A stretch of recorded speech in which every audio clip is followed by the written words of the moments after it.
This channel does not promote any violent, harmful, or illegal activities. All content provided by this channel is meant for an educational purpose only. Police আমার মেয়ে জামাইদের প্রতি কতটা চক্রান্ত করেছে তার প্রমাণ দিব।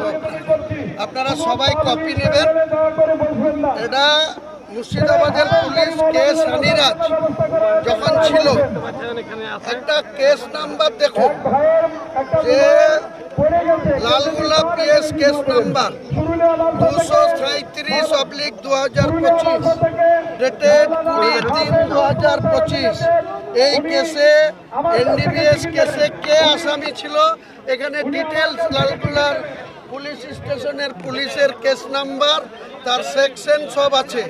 তারপরে 22 তারিখে আমি নতুন দল খোলার পর কিভাবে চক্রান্ত করে বহরমপুর পুলিশ পিটির পুলিশকে সানিরাজের নির্দেশে লালগোলার ওসি, লালগোলার সিআই আর ভগবানগোলার এসডিপিও কিভাবে সুপারিশ করেছিল সেন্ট্রাল গভর্নমেন্টের ইনকাম ট্যাক্স ডিপার্টমেন্টে সুপারিশ করেছে, তার অ্যাসেসমেন্ট করেছে একটা পুলিশ কি করে এত যোগসাজশে যুক্ত থাকে সেন্ট্রাল গভর্নমেন্টকে 15,53,60,697 টাকা 10 পয়সা অ্যাসেসমেন্ট করে এটাকে ফ্রিজ করার জন্য সিজ করার জন্য সেন্ট্রাল গভর্নমেন্টের কোর্টে তো যাবো আর তাছাড়া মোকাবেলা করে নেব।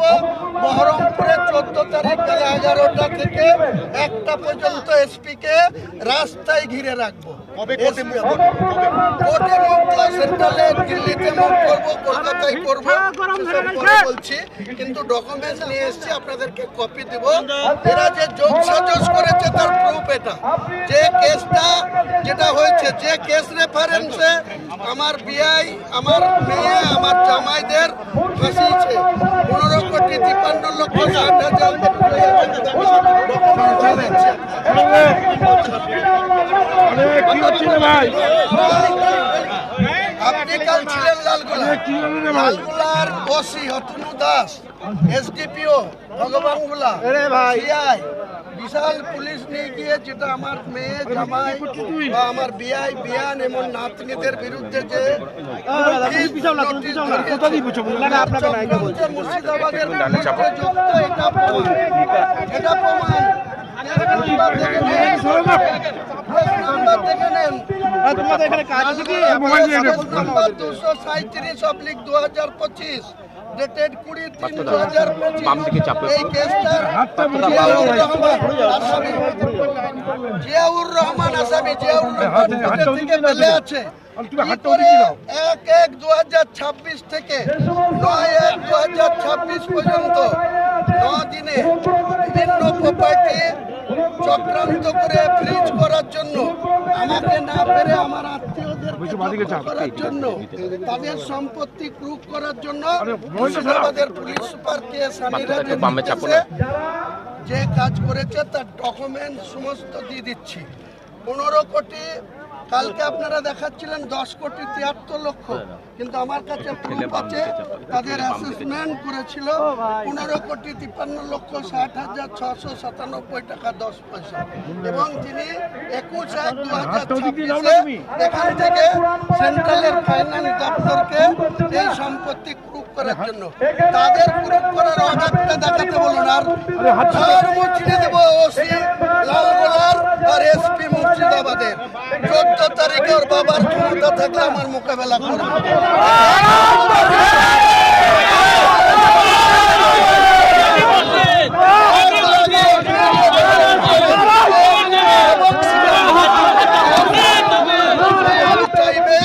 তারপরে 14 তারিখ বেলা 11টা থেকে 1টা এসপি অফিসকে ঘেরাও, কোনো নোটিশ দেবো না। 1 লাখ লোক নিয়ে হবে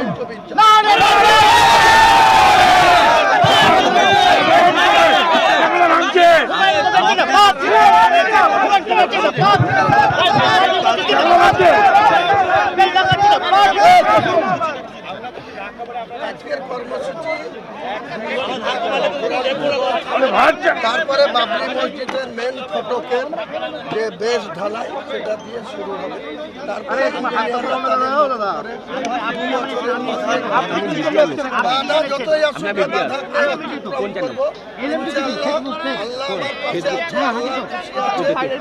আমার পাশে আছে, আল্লাহ খুশি আছে, আল্লাহর ইচ্ছায় বাংলার কোনো শক্তি নাই, ভারতবর্ষের কোনো শক্তি নাই।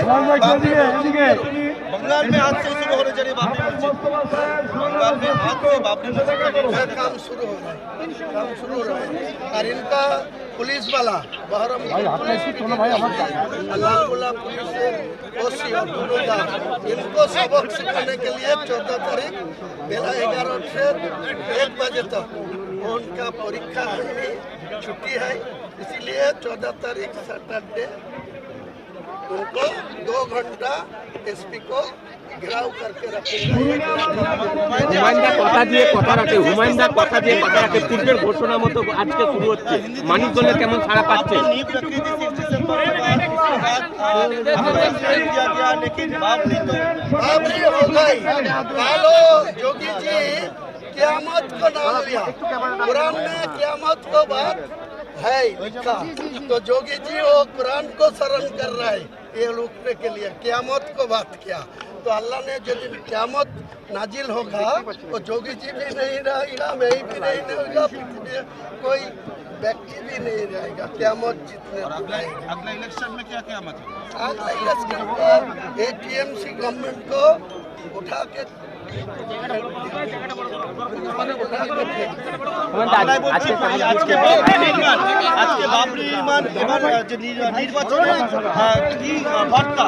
এখান থেকে শপথ হবে ঝুটা মিথ্যাবাদী জুইচোর তুলাবাজি নেত্রী মমতা ব্যানার্জিকে বাংলার মসনদ থেকে একদম শিকড় সহ তুলে ফেলার শপথ আজকে জমিয়তে উলেমায়ে হিন্দের বিরোধিতা করে জুমায়েত ইসলামের নেতা ওই যে মুফতি নাজমুল, সে এসপির সাথে কতক্ষণ কথা বলেছে, আইপ্যাকের সাথে কোথায় কথা বলেছে, এসডিপিও বেলডাঙ্গা উত্তম গড়াইয়ের সাথে কোথায় কোথায় বলেছে, সমস্ত রেকর্ড ছবি এনেছে।